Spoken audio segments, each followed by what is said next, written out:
sense. You're in one situation and something presents itself. You say, look at that. How did that get here? How did it?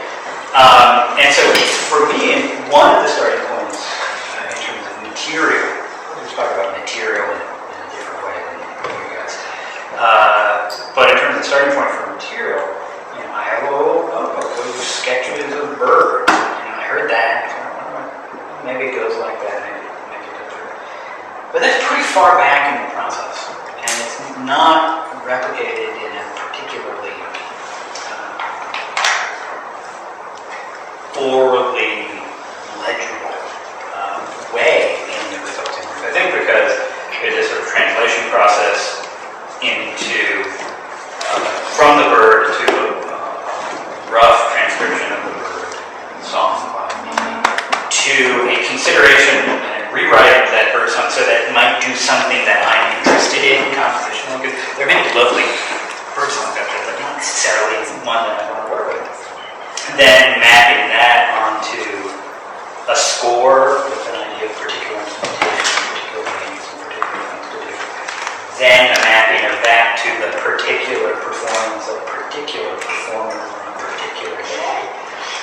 Then there's the recording of that piece, which is itself, that performance, which is itself always a bit of a transformation of whatever the experience of the performance was. Then I sort of was carving that up and building a sort of installation piece, this acousmatic version of the work, but component of the work. And as we run through those processes,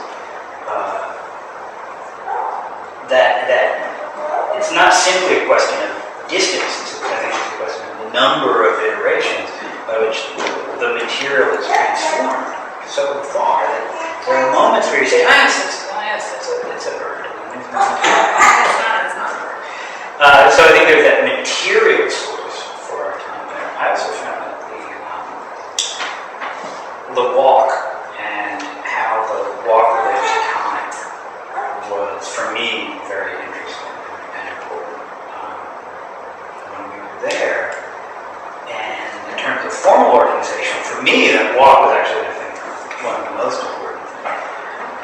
Because that's the change. That's the formal structure over time. And as you move up a hill to an open field, the sound would change, the light would change differently. You go into pretty small wooded areas with strong wind, and you keep hearing different things, and you move into another region. Feel the sunflowers were blooming, so there's fields and fields and fields as far as you can see sunflowers. And there's the windmill that was functioning and restored. So you go up into town through time machines and sort, and it's amazing how we're down at port, up the hill, past the funds, the gramophone, and then into the town, which looks like a movie set. It's medieval. I mean, it's absolutely, if they haven't shot a movie there, they need to shoot every fairy tale from now on. It's just bizarre.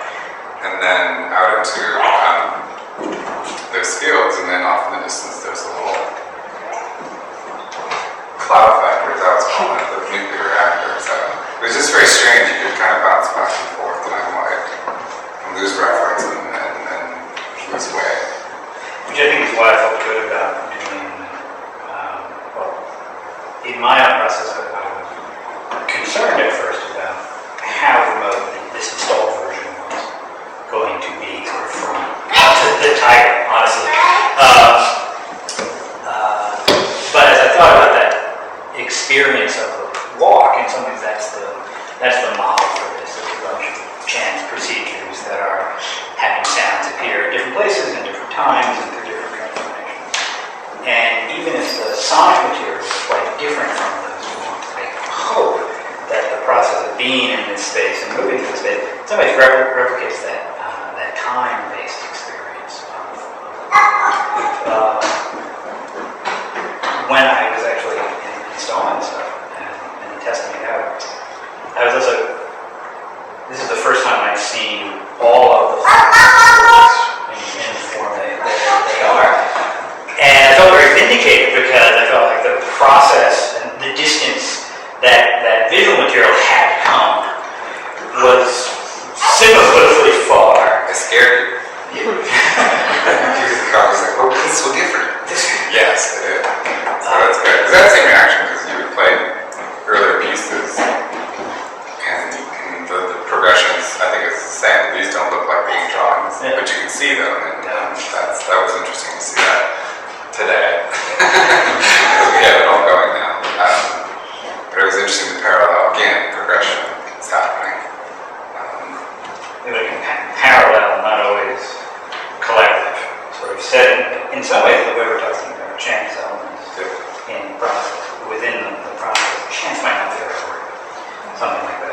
and allowing those processes to run and not worrying about the integration of the two processes. But at the same time, having these checkpoint variables. So, well, look, how did that go? How did that go? I think that back and forth between collaboration and parallel play is interesting. I think that I'm glad I like the way it worked out. Yes. Some of the things you see, you pick up on, we talked about the port towns where we were at this residency, which was, I guess they did call it the port, of Ugalar, and it's where the ceramics studio that they had renovated, BCCA. This is BCCA, which also has one in Amherst, outside of Charlottesville. So they have one in Ugalar. And it's down on the port, and then you have to walk up through very, very, very steep hill to go to the top, where the town is the actual downtown. And halfway up was a cafe, which was very interesting, and got partial view, and Stefan was this very, I have to use the romantic word in a different way, very handsome French gentleman, long hair, shirt more open than mine, he served a sandwich, and he play his guitar out there, and he just did it all. So he would put a grandma on play when he was open, and that was sort of the marker. So it was very sort of strange. You keep going up, you go into the village, and there's the butcher that's putting out freshly slaughtered thing in his window, and it just sort of really shifts dramatically. So that sound from the gramophone was sort of another kind of like soundtrack surreality to it, and that's where some of these glass pieces come from. The cloud machine, which I took one of my little goofy pictures, this was a little lone puff from the nuclear reactor station, which was very, very interesting. If you pan down, it's right here. So it looks very, very interesting this way, but that looks very ominous. So this thing starts to appear a lot. The colors in the clothes. This particular piece projects it on the other side of the wall. So kind of just picking up and sort of getting back to that idea of transduction, just changing the way things are presented and intended and presented in the way the outcome changes. That's what these pieces come in. And as different as this is, it's very similar to this. There's reflective materials, there's surfaces, there's outside, inside, and coming out on the other side aspect to them. This one, it hinges more on the idea of my room that I was in. Had the European shutters, so we didn't have a normal glass. Very fancy. Very rustic. Shutters was closed, and there was a gap in the window, and I created a camera obscura in my room. And during this time I was working, I was actually ill, I was sleeping in the afternoon, not just already working, I was sleeping. Woke up and 4 o'clock in the afternoon, and beautiful outside scene was projected on the inside, which I'll leave aside, you guys can see one of the good shots I got of it. So that was a canvas I actually set up, where I woke up, it was actually on the ceiling and the walls, and there was carved, and you kind of see a bridge and trees, but everything was happening on the outside, was on the inside. There's another little touchstone. Things are really different here, and all because they closed my shoulders, and or shutters, and I was sick, and all that opportunity happened. And for all the years they'd been there, no one had ever realized that that was happening in that particular space. So it's really interesting. So that's kind of what it's taking and putting that on the other side. And again, it parallels the idea of the original inks, which you saw, to these sort of having their own life and changing. They change the light. There's lights on them, and when the sun changes, the surfaces change, the interior change, the kickback. All of that changes with the light, but also perspective. If you move, they kind of move with you. They'll change as well. So as much as I like sort of static objects, they're very much, for lack of a better word, alive and changing as we look at them. Which again, I think is a parallel for how the music is changing consistently. But that, for lack of a better word, chance, but